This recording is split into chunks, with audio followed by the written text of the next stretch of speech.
एक बार गौतम बुद्ध अपने शिष्यों के साथ गुजर रहे होते हैं। बहुत देर वन में चलने के बाद बुद्ध और उनके सभी शिष्य एक विशाल पेड़ के नीचे बैठ जाते हैं। उस पेड़ के नीचे एक अलग सी शांति थी। सभी लोग उस शांति को अनुभव कर रहे थे।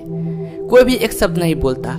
कुछ देर बीतने के बाद गौतम बुद्ध का एक शिष्य उठता है और बुद्ध से पूछता है, बुद्ध, मैं आपसे एक प्रश्न पूछना चाहता हूँ। बुद्ध कहते हैं, पूछो, क्या प्रश्न है तुम्हारा?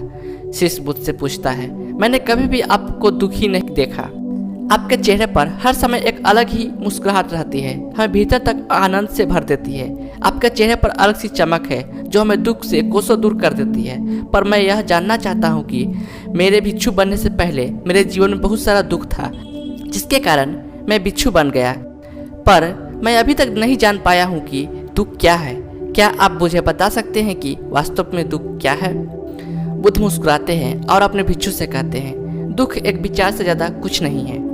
सभी लोग सुनकर चौंकते हैं और बुद्ध से पूछते हैं, परंतु बुद्ध, विचार तो आते हैं और चले जाते हैं, पर दुख एक बार आ जाता है तो जाने का नाम ही नहीं लेता। बुद्ध कहते हैं, मैं तुम्हें एक छोटी सी घटना बताता हूँ। एक नगर में एक धनी सेठ रहता है। उसके पास एक वफादार नौकर होता था। वह सेठ अपने नौकर पर बहुत विश्वास करता था। वह सेठ अपने नौकर को कभी भी किसी बात के लिए भी शक नहीं करता, क्योंकि उसका नौकर वास्तव में बहुत ही ईमानदार होता है। एक बार उस सेठ को किसी काम से बाहर जाना पड़ा। 2-3 दिनों के बाद जब वह सेठ वापस लौटा तो वह एक कीमती सामान लेकर आता है। वह उस कीमती सामान को अपने कमरे में बड़ा सजा कर रख देता है और अपने नौकर से कहता है, तुम्हें खास तौर पर इस चीज़ का ध्यान रखना है। ध्यान रहे यह टूटे नहीं, यह मेरा बहुत प्रिय है। नौकर कहता है, मालिक, मैं पूरा ध्यान रखूंगा, आप चिंता न करें। अगले दिन वह नौकर पूरे घर की सफाई कर रहा होता है। सफाई करते करते वह सेठ की उस कीमती चीज के पास पहुंचता है और उसकी भी सफाई करने लगता है। सफाई करते वक्त वह कीमती चीज उस नौकर के हाथ से फिसल जाती है और नीचे गिर जाती है। सेठ को यह बात पता चलती है और वह नौकर के पास आता है और नौकर को खूब डांटता धमकाता है। पर न तो वह उस नौकर को नौकरी से निकाल सकता है और न ही उसे पीट सकता है, क्योंकि वह उसका बहुत वफादार और पुराना नौकर था। इसलिए वह डांट धमका कर ही उसे छोड़ देता है। सेठ अपने उस कीमती चीज के बारे में सोच कर बहुत दुखी हो जाता है। रात होती है और सेठ अपने कमरे में लेट जाता है। सेठ को नींद नहीं आ रही होती है। वह बहुत बेचैन होता है। बेचैनी के कारण सेठ अपने कमरे से बाहर निकलता है। वह देखता है कि उसका नौकर निश्चिंत के साथ खराटे लेकर सो रहा था। वह यह देखकर और क्रोधित हो जाता है। सेठ सोचता है, इसने मेरी इतनी कीमती चीज तोड़ दी और इसे बिल्कुल भी चिंता नहीं है। मुझे यहाँ नींद भी नहीं आ रही है और यह आराम से सो रहा है। सेठ अपने कमरे में वापस चला जाता है। अगले दिन सुबह सेठ सोचता है, मैं इस समस्या से कैसे निकलूं।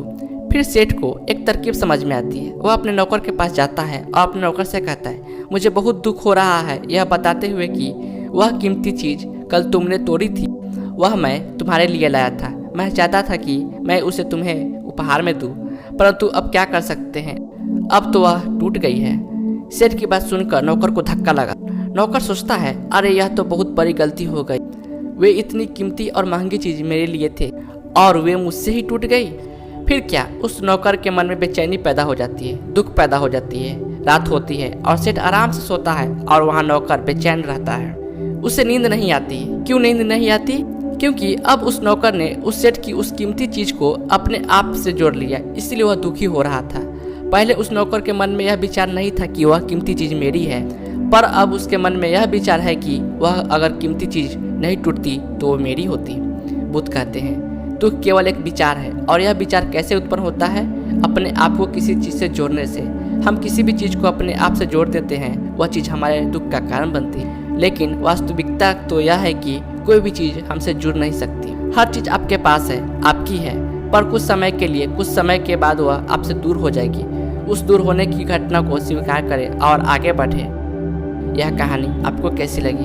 अच्छी लगी हो तो लाइक करें और ऐसी कहानी सुनने के लिए मेरे चैनल को जरूर सब्सक्राइब करें। धन्यवाद। जय हिंद।